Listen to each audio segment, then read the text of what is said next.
Hello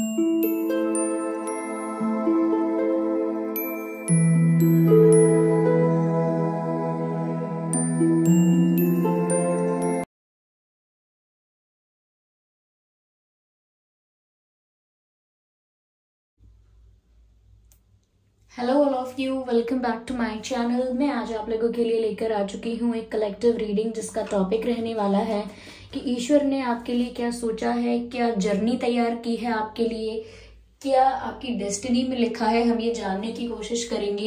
ये reading general है, collective है, तो हो सकता है कि आपके साथ रेजोनेट करे या ना करे। आपको ओपन माइंडेड होकर सुनना है। हो सकता है कुछ परसेंट मैसेजेस आपसे रेजोनेट करें और कुछ परसेंट आपकी लाइफ से ना मैच करें, तो ओपन माइंडेड होकर सुनिएगा। अगर ड्रीम टैरो चैनल पर पहली बार आए हैं तो सब्सक्राइब जरूर कीजिएगा, बेल आइकन को प्रेस करना ना भूलें, क्योंकि जब भी आप अगर बेल आइकन प्रेस करते हैं तो जब भी मैं कोई वीडियो लेकर आऊंगी सबसे पहले वो आप तक पहुंचेगा। ओके व्यूअर्स, इस बात का जरूर ध्यान रखिएगा कि मैं पर्सनल रीडिंग्स नहीं देती हूँ, तो कमेंट्स में दिए हुए किसी भी कॉन्टैक्ट डिटेल का विश्वास नहीं करना। ओके, चलिए फिर देखते हैं हम कि ईश्वर ने आपके लिए क्या सोचा है। Divine plan for you. Okay, ईश्वर ने आपके लिए क्या सोचा है। Here we have the first card. Okay, lord. Okay, the next card. Okay,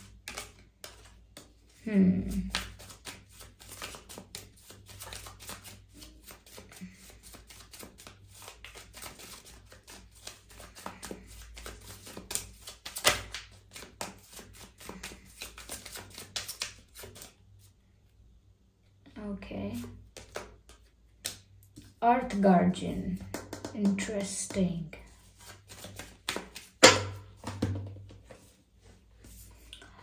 Okay, let me explain these cards first.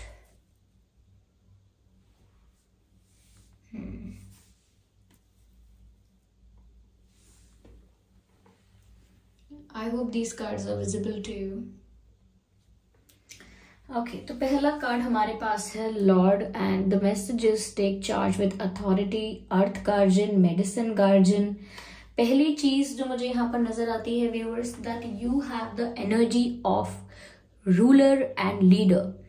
आपके अंदर जो एनर्जी है, आपके अंदर जो क्वालिटी है, जो स्पिरिट है, वो एक लीडरशिप वाली क्वालिटी है, या जो आपके अंदर पर्सनालिटी है, जैसी आपके अंदर नहीं, आपकी पर्सनालिटी जैसा व्यक्तित्व है आपका, ऐसा लगता है जैसे you are born to lead, you were born to rule. Yes, you were born to rule और लीड। ऐसा लगता है आपका जन्म ही लीड करने के लिए हुआ है, रूल करने के लिए हुआ है।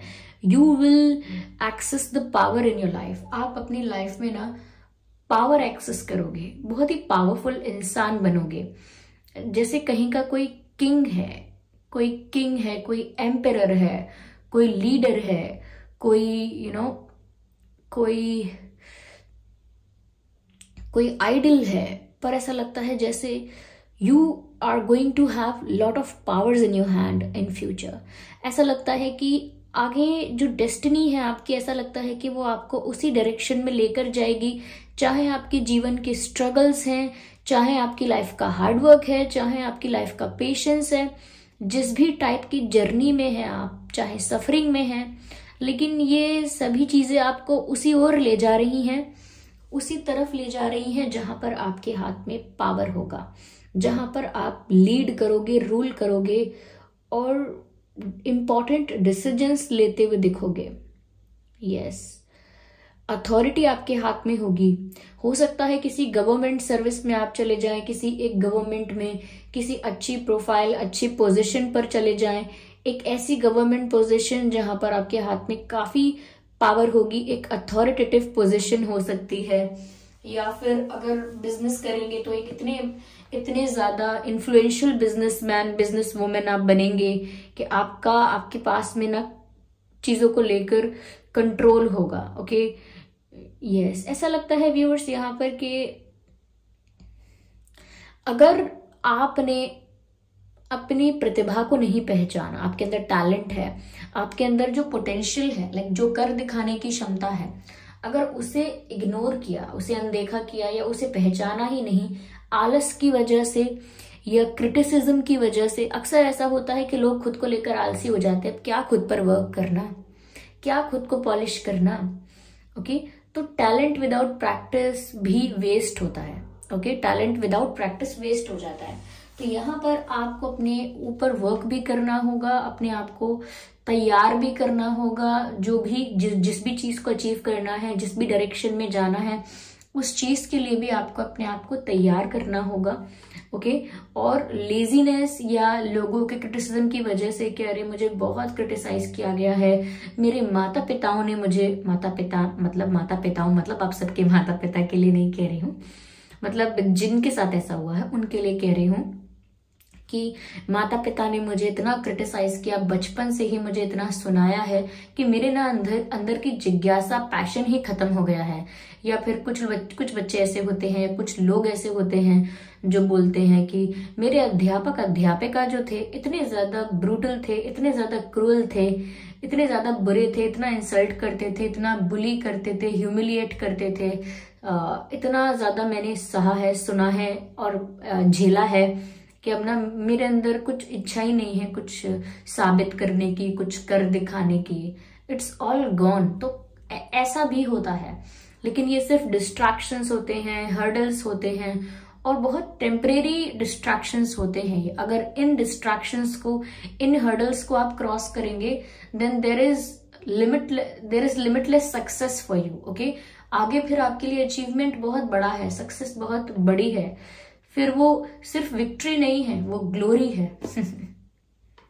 Yes, pain is temporary, glory is forever, and in your destiny you have this glory in your life, but you have to work for that, you have to run for that। and run का मतलब ये नहीं कि अब आप jogging के लिए निकल जाएंगे, मतलब you have to put efforts into it। okay, तो मुझे लगता है कि आपके पास कोई पावर, कोई अथॉरिटी, कोई कंट्रोल, किसी ऐसे पोजीशन पर आप जरूर पहुंचेंगे जहां आपके डिसीजंस बहुत ज्यादा मैटर करते हैं, जहां लोग आपको सुनेंगे, people will take advice from you, and your decisions will change the situation, will affect the situations somehow। तो मुझे लगता है कि आपको बहुत वाइज लीडर बनना है।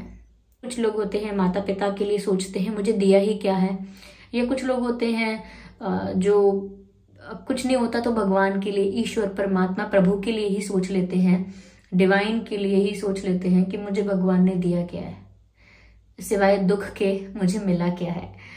देखिए व्यूवर्स, अगर आपको ये दुख वाला कॉन्सेप्ट क्लियर करना है तो मैं आपको बताती हूँ एक छोटी सी बात। थोड़ा सा आपको लगेगा कि रीडिंग से बाहर जा रही है बात, लेकिन मैंने बहुत सारे कमेंट्स ऐसे पढ़े हैं तो क्यों ना बता दूं अभी, कि हम लाइफ में जो भी स्ट्रगल करते हैं, जितना भी सफर करते हैं, जितना भी पेन और प्रॉब्लम हमें हमारे लाइफ में देखने को मिलता है, वो हमारे ही कर्म का नतीजा होता है। उसमें भगवान का कोई ऐसा नहीं है कि भगवान ने गुस्सा किया और आपके जीवन में अलग से 4-5 दुख और लिख दिए, ऐसा नहीं होता है। वो हमारे ही कर्म है और हम अपने कर्म से ही, अपने कर्म की वजह से ही उन सभी दुखों को या उन सभी खुशियों को पाते हैं। तो अगर बुरे कर्म होते हैं, गलत कर्म होते हैं तो उनका नतीजा वैसा ही मिलता है, हम सफर करते हैं। और अगर अच्छे कर्म होते हैं तो हमें खुशियां भी मिलती हैं और बिना मांगे अच्छी अच्छी चीजें हमारी लाइफ में होती हैं। तो ये सब कर्म होते हैं और ऐसा कहा भी जाता है, your life is your making, your Karma is in your hand. तो अगर आप लोग सोचते हैं कि मैंने बचपन से लेके अब तक इतना कुछ गलत किया ही नहीं जितना गलत मेरे साथ हो रहा है, ये बचपन से लेके नहीं है। ओके, ये तो इस लाइफ की बात है। ये अगर आप कनेक्ट करके चल रहे हैं अपने कर्म को अपनी बॉडी से, कि मेरे शरीर ने इस जन्म में आने के बाद क्या क्या गलत किया, कुछ भी गलत नहीं किया, लेकिन आपकी सोल तो बहुत टाइम से ट्रैवल कर रही है ना। कर्म जो होते हैं वो आत्मा के थ्रू होते हैं, बॉडी सिर्फ एक मीडियम है। सपोज अगर आपने किसी को पेंसिल लेकर ऐसे चुभो दी पेंसिल, किसी को चुबा दी पेंसिल, तो किया तो आप ये नहीं कह सकते पेंसिल ने किया है, किया तो आपने ही है। तो ऐसे ही आपकी आत्मा के ऊपर आते हैं वो सारे कर्म, क्योंकि आपकी आत्मा ही आपके शरीर को चलाती है। ओके, तो आपकी आत्मा पता नहीं कितने जन्म लेकर आ रही है, कितने लाइफ उसने देखे हैं आपकी सोल ने, और फिर वहां पर कर्म भी किया है। अब वहां पर अगर कोई बुरा कर्म किया था और फिर वहां पर अपने शरीर को त्याग दिया और फिर नया जन्म लिया, तो आत्मा तो वही है ना। हाँ, अलग अलग डायमेंशंस में ट्रैवल किया है। ओके, वो मेमोरी नहीं है उसके पास कि मैंने क्या किया है पास्ट लाइफ में, लेकिन वो कर्म तो उसके ऊपर है। तो अलग अलग डायमेंशंस में ट्रैवल करने की वजह से क्या मेमोरी है पास्ट लाइफ की, ये तो नहीं याद रहता, ये सब वैनिश हो जाता है। लेकिन कर्म जो होते हैं हमारे, वो हमारी सोल के साथ कनेक्टेड रहते हैं। तो जैसे कर्म लेकर हम आए थे और हमने जन्म लिया कहीं पर, हमें वैसी ही परिस्थितियों का सामना करना पड़ता है। अगर हम अच्छे कर्म कर कर आए थे तो अच्छी सिचुएशंस मिलती हैं, अच्छे घर में जन्म होता है, बहुत अच्छी अच्छी चीजें होती हैं, और हम लोगों को देखकर बोलते भी है इसने कुछ भी मेहनत नहीं की, लेकिन देखो ना ये बचपन से कितना ज्यादा सुख में है। क्यों? क्योंकि उसके कर्म अच्छे हैं, इसीलिए उसे ऐसी लाइफ मिली है। ओके, लेकिन अगर कोई प्रेजेंट में बुरे कर्म कर रहा है तो फिर वो बुरा ही भुगतेगा। तो ये इसमें भगवान को दोष देने का कोई मतलब नहीं है, ये सब हम अपने लिए खुद बनाते हैं। अगर हम अपने कर्मों को लेकर कॉन्शियस हो जाएंगे तो आगे ये जो कार्मिक प्रॉब्लम है ये मल्टीप्लाई नहीं होगा। ओके, इतनी सी बात कहनी थी। तो इसमें दोष नहीं है किसी का, इसमें हमारा खुद का दोष है। कोई लाइफ ऐसी होती है, कोई जन्म ऐसा होता है जहां हम बिल्कुल कॉन्शियस नहीं होते अपने कर्मों को लेकर, एक के बाद एक गलत कर्म करते चले जाते हैं। तो हमें थोड़ा कॉन्शियस होना चाहिए। यहाँ पर व्यूअर्स, डिवाइन ने आपके लिए जो प्लान किया है, यहाँ पर ऐसा मेडिसिन गार्जियन का कार्ड है जो कहता है ऑनर योर इनर नोइंग। यहाँ पर ऐसा लगता है व्यूअर्स कि आपके अंदर ना एक हीलिंग वाइब है, एक हीलिंग एनर्जी है, आपका ऑरा ही हील करता है। ऐसा नहीं है कि आपको एक हीलर बनना पड़ेगा, उसके लिए कुछ प्रैक्टिस करनी पड़ेगी, क्रिस्टल्स की वजह से आप हीलर बनेंगे एंड ऑल दैट, ऐसा नहीं है। You are a natural healer. आपकी प्रेजेंस भी लोगों को हील कर सकती है, आपकी एडवाइस भी लोगों को हील कर सकती है, इवन आपका लोगों के साथ बैठना, उनके साथ टाइम स्पेंड करना भी लोगों की एनर्जी को हील कर सकता है। तो यहाँ पर ये भी दिख रहा है कि आपकी इंट्यूशन भी बहुत स्ट्रांग है। You are a spiritual person, आपकी इंट्यूशन भी ऑलरेडी बहुत स्ट्रांग है, लेकिन आप अपनी इंट्यूशन को इग्नोर करते हैं ये सोचकर कि मैं तो कुछ भी सोचती हूँ, मैं तो कुछ भी सोचता हूँ, ये तो बस ऐसे ही ख्याल आ रहे हैं। लेकिन ऐसा नहीं होता है। आपकी इंट्यूशन जब आपको कुछ गाइड करती है तो उसका कोई मैसेज, कोई मीनिंग जरूर होता है। तो यहाँ पर आपको जो अंदर से फील हो रहा है, ये जो आपकी इंट्यूशन आपको गाइड कर रही है, उसको नोटिस करना है। सबको नहीं बताएं, पर एटलीस्ट उसे नोटिस करें, उसे रिकॉग्नाइज करें कि क्या महसूस हो रहा है मुझे, क्योंकि आपकी जो इंट्यूशन है वो आपको सही डायरेक्शन में गाइड करती है। और यहाँ पर मदर वाला मैसेज भी है, मेडिसिन मदर, मेडिसिन गार्जियन नहीं है, मेडिसिन फादर नहीं है, मेडिसिन दिस एंड दैट नहीं है, मेडिसिन मदर का कार्ड है। तो जैसे एक माँ किसी बच्चे को अपने प्यार से उसे खुश कर देती है या उसके दुख को दूर कर देती है, क्योंकि वो इतनी नर्चरिंग होती है, क्योंकि वो इतनी लविंग होती है, इतनी केयरिंग होती है। तो यहाँ पर व्यूअर्स मदर वाली एनर्जी है कि जो आपकी हीलिंग एनर्जी है वो भी बहुत नर्चरिंग है, जो आपकी हीलिंग वाइब है, जो आपकी हीलिंग एनर्जी है वो भी बहुत नर्चरिंग है, बहुत केयरिंग है। तो यहाँ पर जिसके साथ भी आप समय बिताते हो, बातें करते हो, जिसके साथ भी आप हैंग आउट करते हो, जिसका भी सुख दुख सुनते रहते हो, उस इंसान को हील करते चले जाते हो धीरे धीरे। ये आपको भी रियलाइज नहीं होता और जो हील हो रहा है उसे भी रियलाइज नहीं होता, लेकिन उस इंसान को इतना तो लगता होगा कि जब भी वो परेशान होगा, जब भी वो स्ट्रेस में होगा, सबसे पहले आपको फोन कर देगा या कर देंगी, आपसे मिलने चाहेंगे, आपसे मिलने की कोशिश करेंगे, या फिर चाहे कितने भी लोगों को अपना दुख ना बताएं लेकिन आपको बता देंगे, आपसे शेयर कर देंगे। तो कहीं ना कहीं उनकी एनर्जी भी आपकी तरफ एक पुल फील करती है, यानी कि जो लोग सैड हैं, ब्रोकन हैं, वो लोग भी आपकी तरफ पुल फील करते हैं, क्योंकि उनको मालूम है कि इधर से हीलिंग मिलती है। ओके, तो ये एक ऐसा फैक्ट है जो अनरिकॉग्नाइज्ड है, ना आपने कभी इसे रिकॉग्नाइज किया है ना दूसरे करते हैं, लेकिन नेचुरली आपकी तरफ एक झुकाव फील करते हैं जब दुख में होते हैं। ओके, जब दुख में होते हैं तो नेचुरली एक झुकाव फील करते हैं आपकी तरफ, और आप भी उसको नेचुरली या नॉर्मली लेते हैं, you don't make it a big deal. तो यहाँ पर ऐसा लगता है कि आपको ना अपनी इनर नोइंग को, ये जो अंदर से आप जानते हैं, उसे रिस्पेक्ट कीजिए, ऑनर कीजिए, रिकॉग्नाइज कीजिए। यहाँ पर मैसेज है अर्थ गार्जियन। मुझे यहाँ पर ऐसा भी लगता है व्यूअर्स कि थोड़ा सा आपके अंदर ना प्लैनेट को लेकर भी, कहीं ना कहीं इन्वायरमेंट को लेकर भी, कि अरे हमारी जो सॉइल है वो कहीं ना कहीं अपना न्यूट्रिशन लूज कर रही है, जो वाटर है वो बहुत कंटामिनेटेड हो गया है, जो एयर है वो बहुत कंटामिनेटेड हो गई है, या फिर जो प्राणी है, जीव हैं, वो बहुत परेशानी में है, दुख में है, तकलीफ में है। तो जीव दया भी है आपके अंदर। तो एक जैसे मदर अर्थ कहते हैं हम, ओके, जैसे अर्थ क्या कर रही है, हम सबको पाल रही है पूरी तरह से, हमको पानी, हवा, खाना एंड ऑल दैट सब मिल रहा है। तो एक माँ की तरह हमें पाल रही है, लेकिन जब हम उसे एक्सप्लॉइट करने लगते हैं तो कितना बुरा होने लगता है, उसका रिजल्ट कितना बुरा होता है। तो यहाँ पर मुझे लगता है कि आप एक अर्थ गार्जियन हैं। आपकी जो लाइफ का पर्पस है, या आप जिस डायरेक्शन में जा रहे हैं, उसमें आप काफी सारे ऐसे कामों में, ऐसी सारी एक्टिविटीज में इन्वॉल्व रहेंगे, ऐसी सारी चीजों में जरूर आप पार्टिसिपेट करेंगे जहां पर आप इन्वायरमेंट के बारे में बोलेंगे, जहां पर आप इन्वायरमेंट को लेकर काफी कंसर्न हो जाएंगे। हो सकता है अभी भी हो जाते हैं कि अरे पानी लोग कितना वेस्ट करते हैं, आपको गुस्सा आ जाता है। आप देखते हैं कि लोग नल टैप ऑन किया, यानी कि नल को टैप कहते हैं, तो नल ऑन किया और टैप ऑन करने के बाद अपना यूज किया और फिर उसको टाइटली बंद नहीं किया, वो ऐसे लीक कर रहा है, या फिर उसको ऐसे खुला छोड़ दिया क्योंकि वो पब्लिक है, क्योंकि वो कोई देख नहीं रहा है, तो आपको बहुत बुरा लगता है देखकर। या फिर कुछ लोग ज्यादा केयरलेस हो जाते हैं कि अब कार साफ कर रहे हैं तो 1 घंटे तक कार ही साफ कर रहे हैं पानी से, तो आपको अच्छा नहीं लगता। आप थोड़ा, आपके दिमाग में ये क्वेश्चन आ जाता है कि इतना वेस्ट करने की क्या जरूरत है, ओके।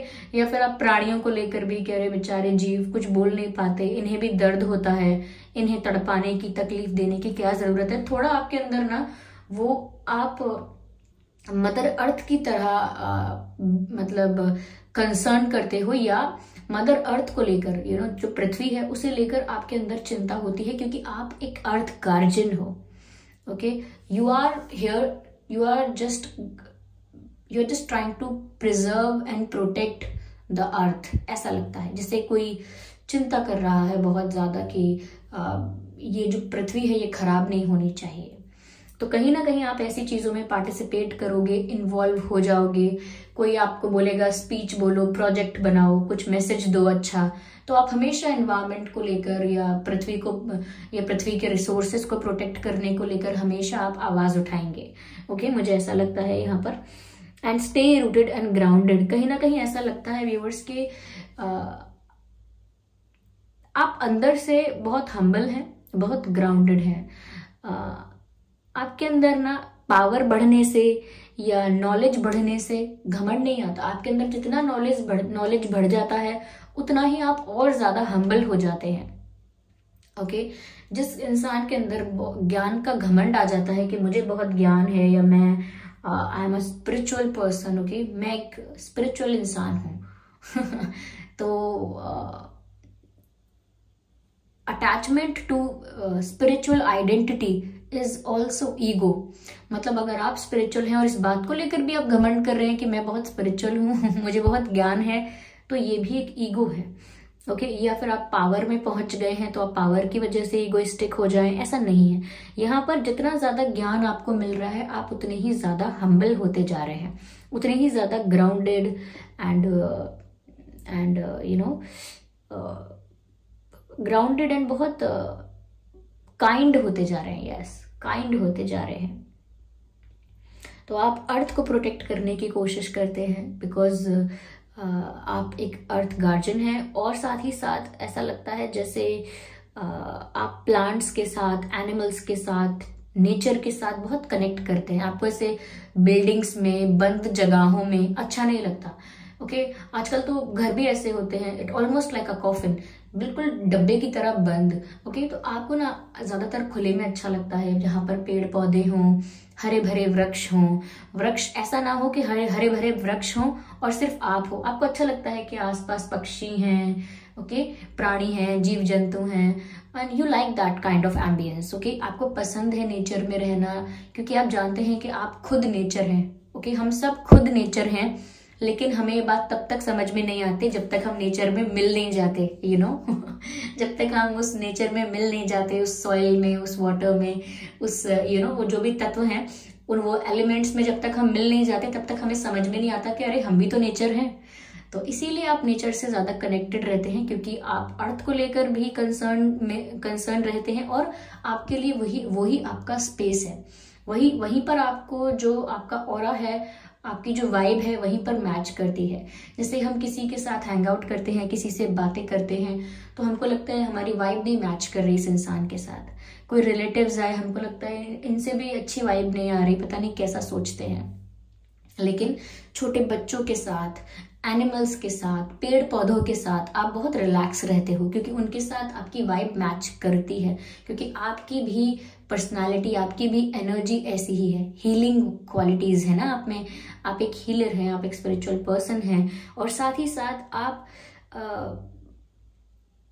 क्रूएल नहीं है, किसी भी तरीके से क्रूएल नहीं है। ओके, तो यहाँ पर आपका ऑरा ऐसा है, आपकी एनर्जी ऐसी है कि जो हैवी एनर्जी वाले लोग हैं वो आपके साथ तो बैठकर अपने आप को हील कर लेते हैं या कर सकते हैं, लेकिन आपकी वाइब उनके साथ मैच नहीं होती, और ये आपको समझ में आ जाता है। यहाँ पर मुझे ऐसा लगता है व्यूअर्स कि आपकी जो जर्नी है बहुत ही यूनिक जर्नी है। आप एक स्पिरिचुअल पर्सन तो रहेंगे ही, साथ ही साथ आप ना नेचर की, प्लैनेट की बहुत कद्र करेंगे, बहुत वैल्यू करेंगे, और लोगों को समझाने की कोशिश भी करेंगे वैल्यू, यहाँ पर मुझे ऐसा लगता है। और साथ ही साथ आप रूल करेंगे, लीड करेंगे, ओके, लीडर बनेंगे ऐसा लगता है। तो ये डिवाइन प्लान है आपके लिए कि आपको ये सब चीजें करनी होंगी या ये सब चीजें आप करेंगे। लेकिन इन चीजों में भी यहाँ पर एक इफ वाली सिचुएशन है कि इफ आप अगर अपनी लेजीनेस को हटा नहीं पाए, या डिस्ट्रैक्शंस में ही इन्वॉल्व हो गए कि ये डिस्ट्रैक्शन है, इसमें ही उलझ कर रह गए, तो हो सकता है कि इन सब चीजों को पाने में समय लगेगा, या फिर ये सब चीजें, इनमें से कुछ चीजें हों, कुछ चीजें ना हों। लेकिन ऐसा लगता है कि प्लान तो आपके लिए यही है, अगर आप डिस्ट्रैक्ट ना हो तो कहीं ना कहीं आप ये सब चीजें अचीव कर पाएंगे, ये सब चीजें कर पाएंगे, यहाँ पर ऐसा मुझे लगता है। और यहाँ पर मुझे ऐसा लगता है कि ना आप लाइफ में ज्यादातर लोगों से एक्सपेक्ट नहीं करने वाले। You are not going to expect from people. अगर अब तक करते आए हैं तो आपकी जो स्पिरिचुअल जर्नी है वो आपको ट्रांसफॉर्म जरूर कर देगी। आप यहाँ पर देने के लिए आए हैं, आप यहाँ पर एक गिविंग एनर्जी में आए हैं। आप प्लैनेट को भी प्रोवाइड करेंगे, आप लोगों को भी प्रोवाइड करेंगे। You will be the provider, you are not someone who will take from people. आप लोगों से लेंगे नहीं, ये लोगों से अपेक्षा नहीं करेंगे कि मुझे दिया क्यों नहीं, मैंने तो आपके लिए इतना किया था, आपने क्यों नहीं किया, ऐसा नहीं करेंगे आप यहाँ पर देने आए हैं। प्यार देंगे, केयर देंगे, रिस्पेक्ट देंगे, और किसी को हेल्प कर सकते हैं, फाइनेंशियली हेल्प कर सकते हैं, या किसी के काम आ सकते हैं तो जरूर उनकी हेल्प करेंगे। जितना आपकी कैपेबिलिटी है उस हिसाब से ऐसा लगता है कि आप एक प्रोवाइडर के रूप में नजर आएंगे। आप मांगना बंद करेंगे या मांगेंगे ही नहीं, आपकी वो एनर्जी नहीं होगी कि आप लोगों से कुछ मांगे। You will be the giver, ऐसा लगता है यहाँ पर। क्योंकि यहाँ पर अर्थ के साथ आप ज्यादा कनेक्टेड लग रहे हैं, तो मुझे लगता है कि जो अर्थ की जो क्वालिटी है वो देती है। पृथ्वी जो है एक माँ की तरह देती है, पालन पोषण करती है, तो आप भी यहाँ पर प्रोवाइड जरूर कर रहे हैं, बदले में मांग कुछ नहीं रहे हैं। So this is the divine plan for you. I hope ये रीडिंग आपके लिए हेल्पफुल रही है और रिलेट करती है आपकी लाइफ के सिचुएशन से, आपकी हैबिट से, आपकी सोचने के तरीके से, आपके विजन से, पर्सपेक्टिव से मैच करती है। अगर ये रीडिंग थोड़ी भी रिलेटेबल या हेल्पफुल रही है तो वीडियो को लाइक ज़रूर करें और सब्सक्राइब करें ड्रीम टैरो चैनल को, और बन जाएं हमारी फैमिली का हिस्सा। ओके, हमारी छोटी सी फैमिली है, उसका हिस्सा बने। और मुझे बताएं कि रीडिंग कैसी लगी है आपको, कितना आपसे मैच करती है। इस बात का ज़रूर ध्यान रखिएगा कि मैं पर्सनल रीडिंग्स नहीं देती हूँ, तो कमेंट्स में दिए हुए किसी भी कॉन्टैक्ट डिटेल का विश्वास ना करें। ओके व्यूअर्स, चलिए फिर मिलते हैं अगली रीडिंग में। तब तक के लिए bye bye family, bye bye angels, love you all, bye bye.